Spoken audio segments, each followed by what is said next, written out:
Hey guys, thanks for tuning in the time to watch. So today we're going to be talking about the watch, but more specifically, maybe something a little bit more interesting than this watch, a collection of watches.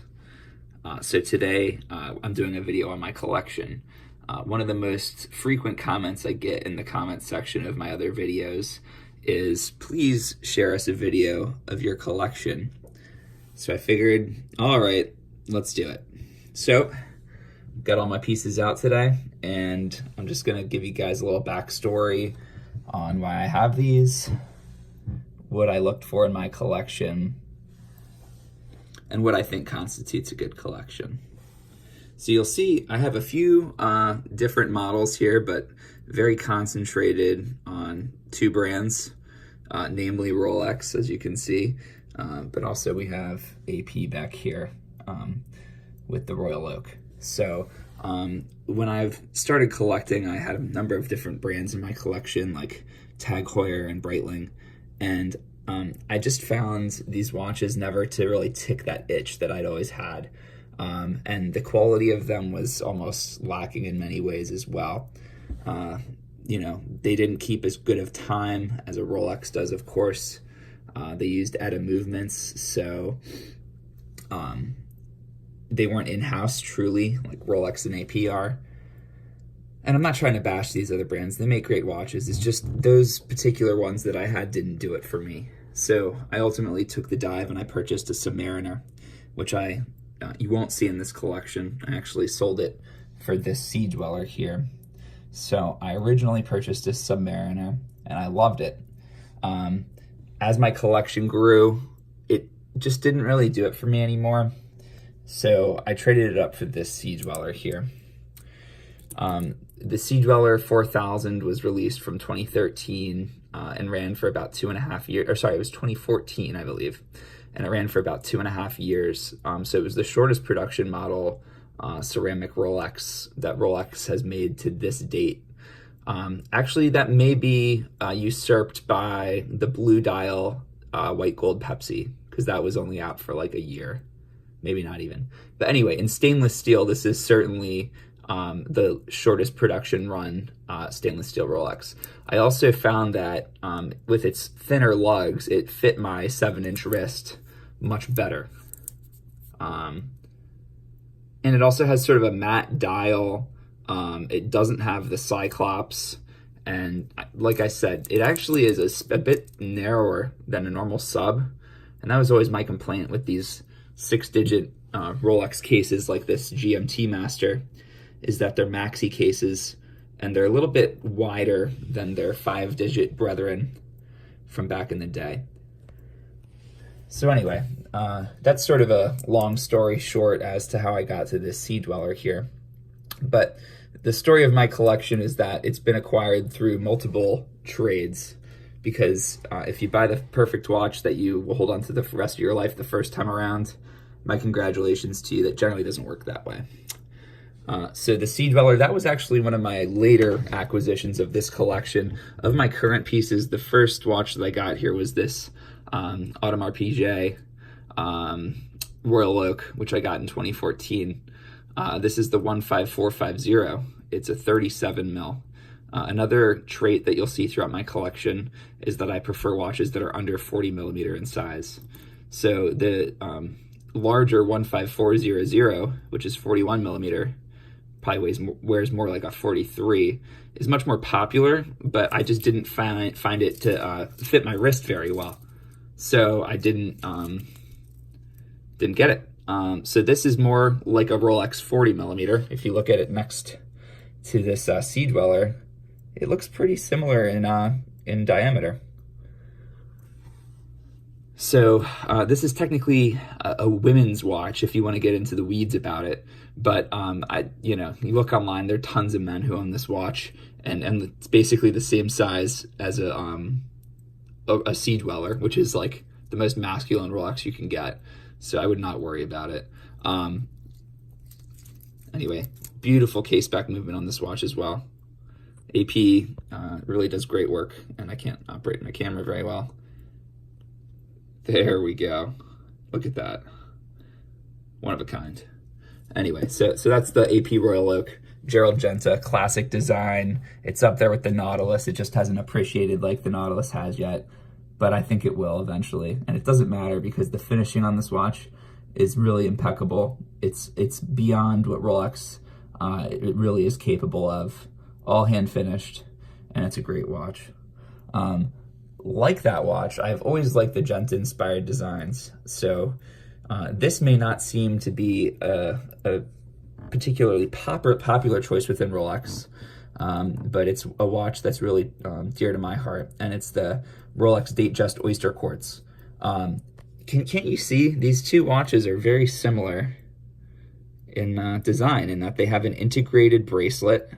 They have that 70s sort of 70s vibe to them, with the tapered bracelet that's sort of flat and angular, as well as the case here that has that same motif. Excuse me, same motif. So I really like that design, the Genta design, and I think this is as close as Rolex has gotten to a Genta design. This watch is somewhat controversial in that, as you can see, it's a quartz and it ticks very loudly. A lot of people don't like quartz movements just because they're purebreds with automatic Rolexes, but I think this is unique due to the fact that it's the only quartz movement that was ever put into a Rolex. It's an awesome movement. Rolex really made one of the nicest quartz movement ever, and it has Geneva stripes on the case, on the movement itself, which we unfortunately can't see. But it's a beautiful set. It's the most accurate Rolex you'll ever get in a beautiful package. The single line oyster quartz model was only made from about 1978 to 79. This is a 79. Well, this watch was actually made from 78 till 2000. After 79, it incorporated two lines here. There were only 25,000 ever made, and of this particular variant, people are estimating only about 2,500 were made with that single line oyster quartz. So a very cool watch. Another watch that's very dear to my heart is the Rolex GMT-master II BLNR. This watch has really taken off lately. And it's funny because when I purchased my Submariner in 2013, my very first Rolex, the salesman tried to upsell me to this watch. And I think that's hilarious in hindsight because it was only a couple of months after this watch had come out. And I didn't know enough about Rolex at the time. I just had my heart set on a Submariner. But for this to be available in a dealer, he actually offered me 10% off as well, is unheard of given the prices that these are selling for now, given the hype that they might be discontinued or who knows what. Anyway, getting beyond the hype, it's a beautiful watch. It's the first two-tone Rolex bezel, or two-color, I should say, black and blue. The blue is absolutely beautiful depending on the lighting. If I can get some light on there, you can really start to see it shine. But get it in direct sunlight and it looks very sporty. Get it in an office setting and it almost looks black. So it really is chameleon-like, and it gives this watch the ability to be worn in almost any setting. It's also my favorite Rolex movement, hands down, in that it's the most useful. It's a GMT master, so it includes this 24-hour hand here, which provides you with a second time zone. You can also rotate the bezel here, which provides you with a third time zone. It's also super easy to change the hour if you ever travel. You can just quickly tick throughout the hours. It's by far the most utilitarian Rolex there is. And, you know, the BLRO is out there as well. I prefer the BLNR because of the oyster bracelet and because I've always liked black and blue. Now, the Daytona is my favorite Rolex model, hands down.